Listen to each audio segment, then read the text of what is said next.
You may have heard, if it ain't broke, don't fix it. And no truer is that saying than in the Marine Combat knife, the KABAR, as it has come to be known. And that is an absolutely true saying. This is a knife that just ain't broke. In other words, it works. It works both for fighting tasks and for utility tasks and survival work. And I'll talk about that if I get time. There's so much to discuss about this wonderful knife with its rich history, its various models, its various manufacturers. I will cover mostly the KABAR brand model in this review. However, this one is a Camillus. I'll talk about that here in a sec. First off, a little history. Where did the KABAR knife come from? Now, a lot of you guys are a lot smarter than me and probably have a lot more historical information than I do. However, for the other viewers, I will share what I know. The KABAR dates back to actually the late 1800s as a hunting knife design. At that time, it did not look exactly like it looks now. It was actually a shorter blade. Some variations did not have the fuller. This is the fuller. And it was a successful, however, a little bit unremarkable hunting design back then. Excuse me. However, the KABAR design, and I'm just going to call it KABAR, maybe KABAR, it doesn't matter. The KABAR design really found its own and was really proven in the dark days of World War II. That's when the Marine Corps decided to press that hunting knife design into service as a combat knife. And they ordered it out of catalogs from various manufacturers. They liked it so much they decided maybe, hey, we should use this as our standard combat knife and we'll make a few changes. I think they lengthened the hunting knife design a little bit so it would have more reach for digging purposes and for killing enemy troops too. More reach is better when we have a combat knife, always is. And it served well. They loved it. And the name KABAR became to be known synonymous with this design because the primary manufacturer of those knives, yes, even in World War II, was the KABAR Knife Company in Olean, New York. And it itself has a very illustrious history. Very interesting. So this is an example of that highly proven knife, the Marine Combat knife. Now this one is, and I'm going to show you various models, this one is made by Camillus. I purchased this blade in 1996. It is of 1095 steel, a very proven, tough, and rugged, easy to sharpen tool steel, non-stainless steel, as are most KABAR knives, with a few exceptions like the next generation, which I'll show you. I have put this knife through a lot of work in the woods, as you can tell by looking at it. I've learned a lot from my about survival blades using this knife. Now, this is a very traditional Marine combat knife. In other words, it has a stacked leather washer handle, which, truth be told, I do not like at all. Now, if I am assured that I'm going to be in a dry situation, I don't mind the leather handle. It provides a very good grip. It has the sharp edges in the middle of the cylindrical shape that really grasps the fat of your hands. It's a great grip, very comfortable.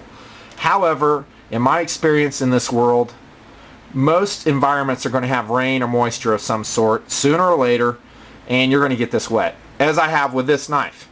And when it gets wet, look out, because it will swell and it will stay wet a long time. Now, as a kid, I used to dive with some case knives. Yeah, I know, they're not dive knives. I didn't know that back then. I used to go diving in Florida with them, with stacked leather handles similar to these. And those handles would rapidly deteriorate. My understanding is that even in World War II, they did dive with the Marine Combat knives. Both the UDT teams, which were their predecessors to the Navy SEALs, they tried diving with it, and also the Navy knife, and they found that, of course, it rapidly deteriorates in salt water. And knife technology caught up, and there's a lot of other designs I'll talk about in videos, my future videos that discuss this. So this is a Marine Combat knife by Camillus. Wonderful knife company, unfortunately out of business. Hopefully we'll see it again. I've talked about it in some of my other videos.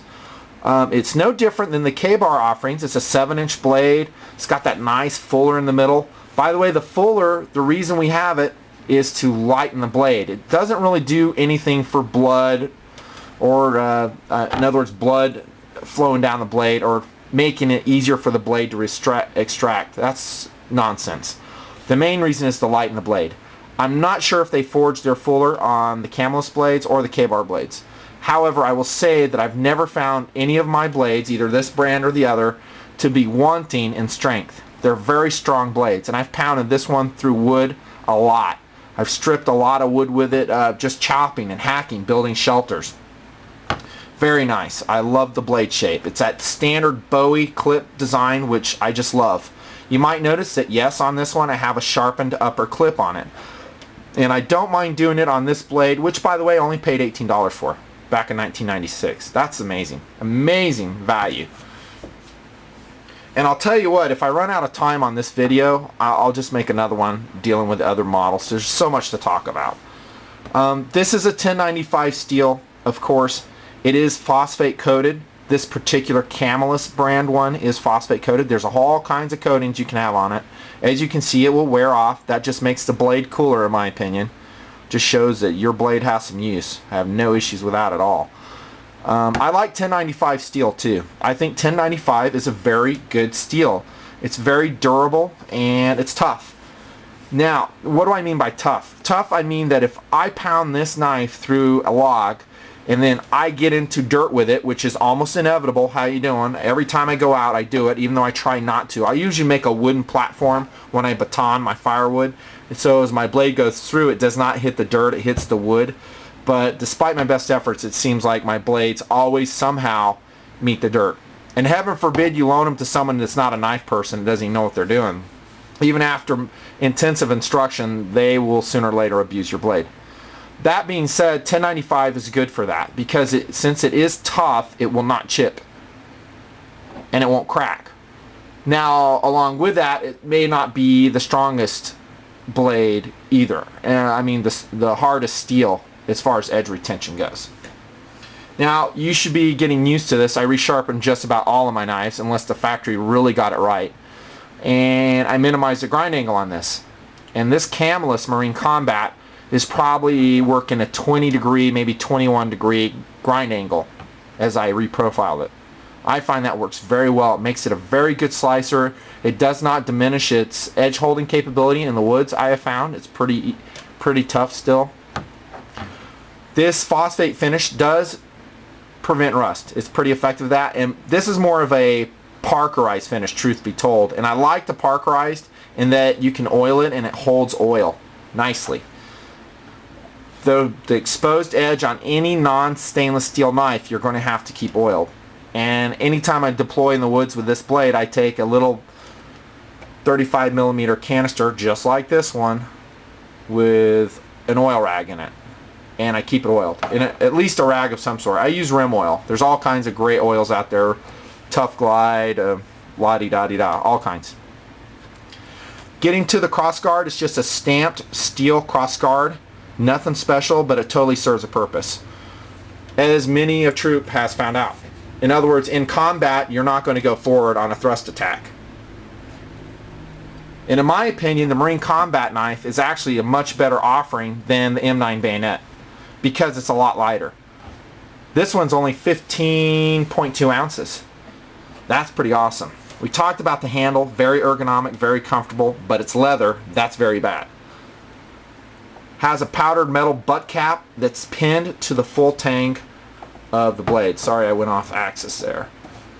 I have pounded with this blade a lot. Tent stakes, various shelters, and I've gone through some survival classes with it. So I like the butt. I always like a pounding butt cap. If I'm going to get a handle that big and the handle is big enough, I really like that. I can pound with it.